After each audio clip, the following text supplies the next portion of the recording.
नमस्ते, मैं डॉक्टर अनुजा केळकर। मैं साइकेट्रिस्ट हूँ, डी एडिक्शन स्पेशलिस्ट हूँ, साइकोथेरेपिस्ट हूँ और केळकर क्लिनिक घोड़बंदर रोड ठाणे में एज अ साइकेट्रिस्ट काफ़ी साल से प्रैक्टिस कर रही हूँ। कुछ दिनों पहले मेरे यहाँ एक मिडिल एजेड फीमेल आई अपने हस्बैंड के साथ और मैंने जब लेडी को कंसल्टेशन के लिए जब आई, उनको पूछा कि आपको क्या तकलीफ है, तो वो बोल रहे कि कुछ नहीं, मुझे तो नहीं मालूम, लेकिन मेरे हस्बैंड बोल रहे कि तेरी बहुत चिड़चिड़ होती है, तू कंट्रोल नहीं कर पाती है।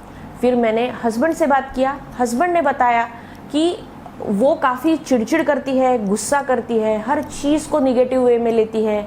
सुबह हमारी शुरू जो होती है वो भी चिड़चिड़ से ही होती है। हम जो भी उससे कहते हैं, कोई भी चीज़ उसको ट्रिगर करती है और वो चिड़चिड़ गुस्सा शुरू कर देती है। हम उसे समझाते हैं कि ऐसा हमारा कोई इंटेंशन नहीं है, लेकिन उसे लगता है कि ये जानबूझ के मुझे ट्रिगर करते हैं। फिर मैंने वापस वो लेडी से डिटेल में बात किया। फिर मुझे उन्होंने बताया कि मुझे बहुत बेचैनी होती है, दिन भर बेचैनी होते रहती है, कुछ समझ में नहीं आता है, एक जगह स्टेबल नहीं लगता है। और फिर ऐसा लगता है कि ये बेचैनी हो रही है तो ऐसा लगता है कि फटाफट चीज़ें ख़त्म हो जाए। सुबह उठते से ही मेरा बेटा मुझे तकलीफ़ देता है, ब्रश नहीं टाइम पे करता है, या बेटी टिफ़िन नाश्ता नहीं करती है, टिफ़िन बोलती है नहीं चाहिए जो मैंने बना के रखा है। हस्बैंड कुछ और चीज़ के लिए बात करते हैं तो वो मुझे ऐसा लगता है कि अरे अभी ये रूटीन में चल रहा है, अभी उनका अलग से क्या नया चल रहा है। तो ये जो चीज़ें हैं ये मुझे बहुत इरिटेट करती है। मुझे ऐसा लगता है सब रूटीन में फटाफट चीज़ें होनी चाहिए। दिन भर में भी मुझे ऐसा बेचैन लगते रहता है, जो भी मैं काम दिन भर करती हूँ उसमें बेचैनी ही लगती रहती है। मुझे हैप्पी नहीं लगता है दिन भर और ऐसा लगता है कि बस ये बेचैनी कब ख़त्म हो, और उसकी वजह से मुझे चिड़चिड़ होता है, जो मुझे समझ में नहीं आता है कि मुझे चिड़चिड़ क्यों हो रहा है। मैंने उनका पूरा डिटेल हिस्ट्री समझ लिया, इन्फॉर्मेशन जो भी उन्होंने दिया वो समझ लिया और मैंने उनको और उनके हस्बैंड को बताया कि ये उनको जनरलाइज एंग्जाइटी डिसऑर्डर हो रहा है, कंटिन्यूस एंग्जाइटी हो रही है।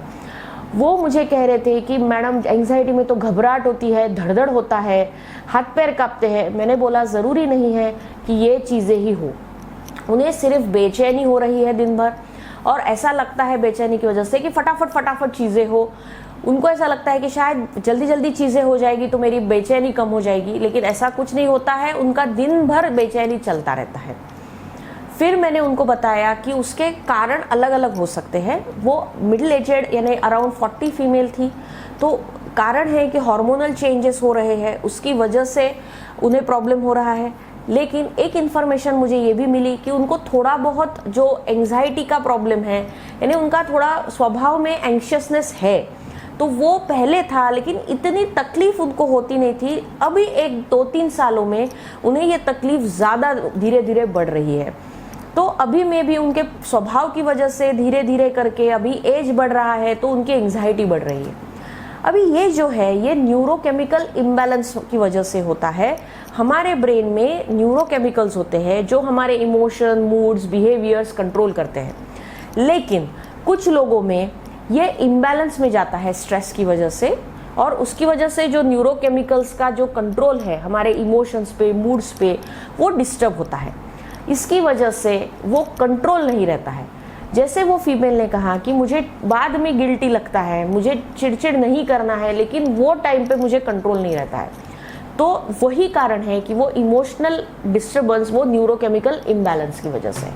मैंने उनको सब समझाया, उनको ट्रीटमेंट शुरू किया और काउंसलिंग सेशंस उनको बोला शुरू करने के लिए। उन्होंने सेशन शुरू किए और धीरे धीरे उनका गुस्सा, चिड़चिड़ कंट्रोल में आ गया। तो एंग्जाइटी की वजह से उसका रिफ्लेक्शन था कि वो गुस्सा, चिड़चिड़ हो रहा था। Actually problem was generalize anxiety.